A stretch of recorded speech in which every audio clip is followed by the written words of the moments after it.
অনেক দিন আগের কথা। নদীর ধারে ছোট্ট একটি গ্রাম, নাম শিবপুর। সেই গ্রামে ছিল এক পুরনো মুদির দোকান, গোপাল ভাণ্ডার। দোকানটির মালিক ছিলেন গোপাল চট্টোপাধ্যায়, মাঝবয়সী, পরিশ্রমী, কিন্তু কিছুটা কঠোর স্বভাবের মানুষ। গোপালের দোকানে বহু বছর ধরে কাজ করত এক ছেলেটি। তার নাম রাহুল দাস। ছোটবেলা থেকেই রাহুল ছিল অনাথ। তার মা বাবা মারা যাওয়ার পর সে একা হয়ে যায়। তখনই গোপাল তাকে আশ্রয় দেন। শুরুটা ছিল ভালোবাসায় ভরা। রাহুল যখন প্রথম দোকানে আসে তার বয়স ছিল মাত্র 10। ক্ষুধার্ত, মলিন কাপড়, চোখে ভয়। ঠিক সেই সময় গোপাল তাকে দেখে মায়া করে। তুই কি কাজ করতে পারবি? রাহুল কাঁপা গলায় বলেছিল। পারবো কাকা, শুধু আমাকে তাড়াবেন না। সেই দিন থেকেই রাহুলের নতুন জীবন শুরু হয়। গোপাল তাকে নিজের ছেলের মতোই দেখতেন, খেতে দিতেন, পড়াশোনার ব্যবস্থা করেছিলেন, দোকানের কাজ শেখাতেন, কিভাবে গ্রাহকদের সাথে কথা বলতে হয়, হিসাব রাখতে হয়, পণ্য সাজাতে হয়। রাহুলও ছিল অত্যন্ত পরিশ্রমী এবং সৎ। সকালে দোকান খুলে রাতে বন্ধ করা পর্যন্ত সে অক্লান্ত পরিশ্রম করত। গ্রামের সবাই তাকে ভালোবাসত। সময়ের সাথে সম্পর্কের পরিবর্তন। বছর কেটে যায়, ছোট্ট রাহুল বড় হয়ে ওঠে, একজন দক্ষ যুবক। এখন দোকানের বেশিরভাগ কাজই সে সামলায়। গোপাল ধীরে ধীরে একটু আরাম করতে শুরু করেন। কিন্তু এই সময়েই গোপালের জীবনে পরিবর্তন আসে। তার নিজের ছেলে সৌরভ চট্টোপাধ্যায় শহর থেকে পড়াশোনা শেষ করে গ্রামে ফিরে আসে। সৌরভ ছিল একটু অহংকারী এবং শহুরে ভাবধারার ছেলে।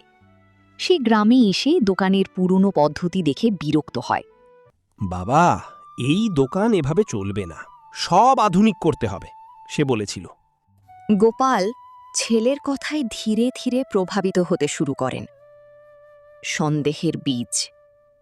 একদিন সৌরভ দোকানের হিসাব দেখে বলে, বাবা, এখানে অনেক গরমিল আছে, কেউ না কেউ টাকা চুরি করছে। গোপাল অবাক হয়ে বলেন, বলছিস? রাহুল তো সব হিসাব রাখে। সৌরভ ঠান্ডা গলায় বলে। তাহলেই তো সন্দেহ বেশি। এই কথা শুনে গোপালের মনে প্রথমবারের মতো সন্দেহ জন্মায়, বিশ্বাসের ফাটল। এরপর থেকে গোপাল রাহুলের দিকে অন্য চোখে তাকাতে শুরু করেন। আগে যেখানে ভালোবাসা ছিল, সেখানে এখন সন্দেহ। একদিন গোপাল দেখলেন ক্যাশ বাক্সে কিছু টাকা কম। যদিও সেটা খুব বড় অঙ্ক নয়, তবুও তার মনে সন্দেহ জোরালো হয়। রাহুল, হিসাব ঠিক আছে তো? হ্যাঁ কাকা, সব ঠিক আছে। রাহুল নির্দ্বিধায় উত্তর দেয়, কিন্তু গোপালের মনে শান্তি আসে না। চূড়ান্ত ঘটনা। একদিন সন্ধ্যায় একজন গ্রাহক এসে অভিযোগ করে সে নাকি বেশি টাকা দিয়েছে কিন্তু ফেরত কম পেয়েছে। সৌরভ সঙ্গে সঙ্গে বলে, আমি আগেই বলেছিলাম। গোপাল এবার আর নিজেকে সামলাতে পারেন না। রাহুল, এতদিন তোকে নিজের ছেলের মতো রেখেছি, আর তুই? না কাকা, আমি কিছু করিনি, আপনি আমাকে বিশ্বাস করুন। কিন্তু গোপাল তখন রাগে অন্ধ। আজ থেকেই তুই এই দোকানে কাজ করবি না, বের হয়ে যা। ভাঙা হৃদয়ের বিদায়। রাহুল কিছু বলতে চেয়েছিল, কিন্তু গোপালের কঠোর চোখ দেখে থেমে যায়। চোখে জল নিয়ে সে শুধু বলেছিল, আমি কিছু করিনি কাকা, তবুও যদি আপনি মনে করেন আমি দোষী, আমি চলে যাচ্ছি। সেই রাতে রাহুল নিঃশব্দে গ্রাম ছেড়ে চলে যায়। সত্যপ্রকাশ। কয়েকদিন পরেই সত্যি ঘটনা সামনে আসে। একজন গ্রাহক এসে বলে, ওই দিন আমি ভুল করেছিলাম, আমি নিজেই টাকা গুনতে ভুল করেছিলাম। আরও জানা যায় সৌরভ নিজেই কিছু টাকা সরিয়ে রেখে রাহুলকে ফাঁসানোর চেষ্টা করেছিল, যাতে সে দোকান পুরোপুরি নিজের হাতে নিতে পারে। এই কথা শুনে গোপাল ভেঙে পড়েন। আমি কি করলাম? যে ছেলেটা আমার জন্য সব দিয়েছিল, তাকে আমি তাড়িয়ে দিলাম। গোপাল দিন রাত রাহুলকে খুঁজতে থাকেন, কিন্তু কোথাও তার খোঁজ পান না। দোকান এখন বড় হয়েছে, আধুনিক হয়েছে, কিন্তু গোপালের মনে শান্তি নেই।